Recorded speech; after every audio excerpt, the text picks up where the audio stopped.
আসসালামু আলাইকুম। আমার এই ভিডিওটি এইচএসসি 25 ব্যাচের জন্য, যারা ইন্টারে থেকে অ্যাডমিশনের প্রিপারেশন নিতে চাও। তোমরা অনেকেই মেসেজ দাও যে কিভাবে এখন থেকে পড়লে অ্যাডমিশনের পড়াও কিছুটা কভার হবে এবং সাথে ইন্টারের সিলেবাসও খুব দ্রুত শেষ হবে।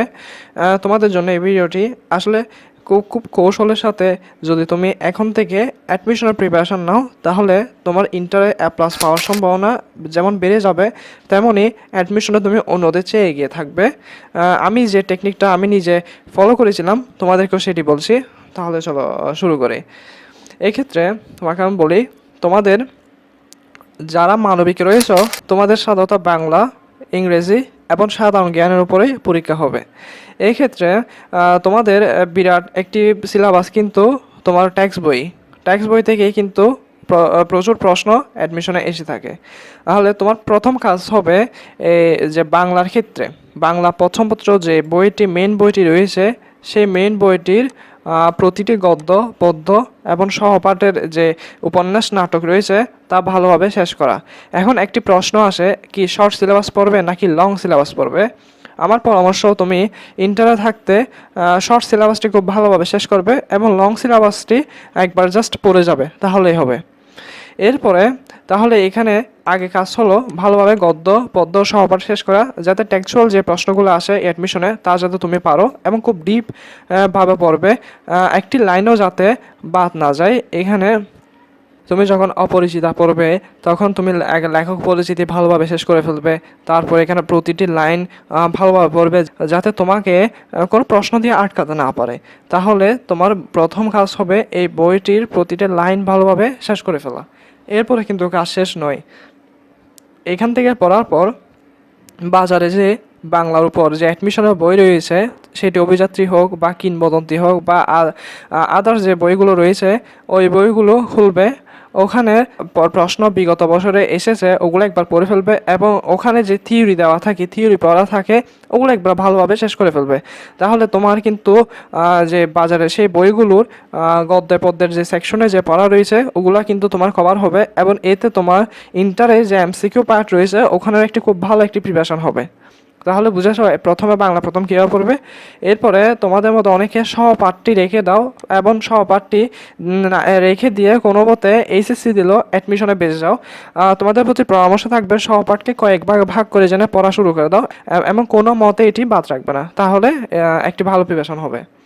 এরপর আসে বাংলা দ্বিতীয়র ক্ষেত্রে আমার পরামর্শ থাকবে ইন্টারে যে এইচএসসির যে সিলেবাস রয়েছে, এইচএসসির সিলেবাসটা খুব ভালোভাবে শেষ করা।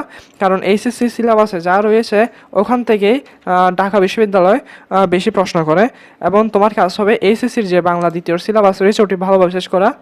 এর মধ্যে বানান, উচ্চারণ এবং শুদ্ধিকরণ থেকে ভালোভাবে শেষ করা।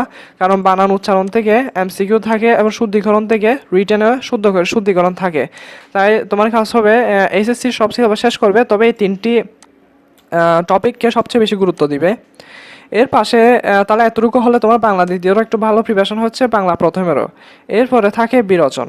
এখন বিরোচনের তো একটি হিউজ সিলেবাস এবং মুখস্থের বিষয়, এটি কিন্তু একদিনে সম্ভব নয় এবং ইন্টার যেহেতু আদার্স পড়ার জন্য ব্যস্ত থাকো, এটি কিন্তু থিওরি পড়া মোটেও সম্ভব নয়। তা আমার পরামর্শ থাকবে তুমি বিরোচনের পারিভাষিক শব্দ যেটি রয়েছে ওইটি আগে থিওরি থাক বা যা থাক খুব ভালোভাবে অ্যাডমিশন রিলেটেড যে বিরোচনের বই রয়েছে ওখান থেকে শেষ করবে পারিভাষিক শব্দ।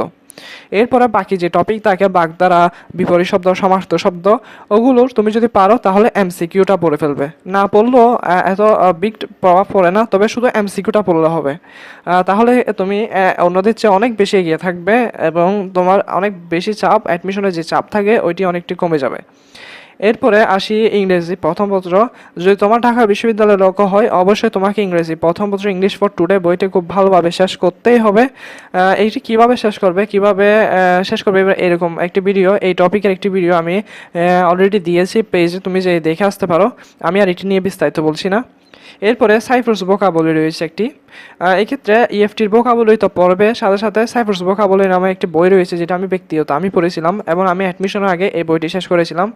এই বইটি তুমি প্রতিদিন 10টি করে ভোকাবুলারি শিখবে, কয়টি 10টি ভোকাবুলারি বা এক পেজ করে শিখবে এবং চেষ্টা করবে ওখানে যে 3টি লেভেল থাকে ইন্টারে যেন প্রথম এবং দ্বিতীয় লেভেলটি শেষ করে ফেলতে পারো। তাহলে তোমার ভোকাবুলারি কিন্তু এনরিচ হবে এবং তোমার ভোকাবুলারি রিলেটেড যত প্রশ্ন থাকে ওগুলো পারবে। এবং এই ইংলিশের যে এইচএসসির ইংলিশে যে সিনোনিম অ্যান্টোনিম থাকে ওগুলো কিন্তু অনেক সহায়ক হবে। এরপরে এতটুকু পড়লেই তোমার ইংলিশ প্রথম পত্র একটি ভালো প্রিপারেশন হবে।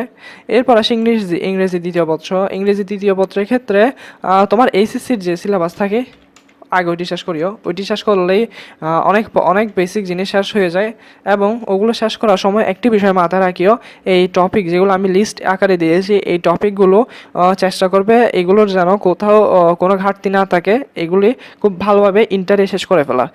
এগুলো শেষ করে ফেললে তোমার অ্যাডমিশনের ক্ষেত্রে ইংলিশের গ্রামার নিয়ে আর প্যারা খেতে হবে না, তুমি কিন্তু ইংলিশ গ্রামারে অনেক দক্ষ হয়ে যাবে। এবং অ্যাডমিশনে যে ইংলিশ গ্রামার থাকে মূলত বেসিক থেকে প্রশ্ন করে এবং এগুলি বেসিক, এগুলো ভালোভাবে শেষ করার চেষ্টা করবে। এতটুকু হলে তোমার ইংলিশ আর বাংলার একটি ভালো প্রিপারেশন হবে। এরপরে থাকে জিকে। আসলে ইন্টারে যে আমি পড়িনি, যেহেতু আমি এইচএসসিতে কমার্সে ছিলাম এবং অ্যাডমিশনে গিয়ে আমি বিভাগ পরিবর্তন করি, তাই আমি এটি আমার অ্যাডমিশন সময়ে শুধু পড়েছিলাম, ইন্টারে তেমন পড়িনি। তবে আমি ইন্টারে শুধু ইতিহাসটা পড়ে রেখেছিলাম, যে 1947 থেকে 1971-এর মধ্যবর্তী যে ইতিহাস রয়েছে ওই ইতিহাসটি পড়ে রেখেছিলাম।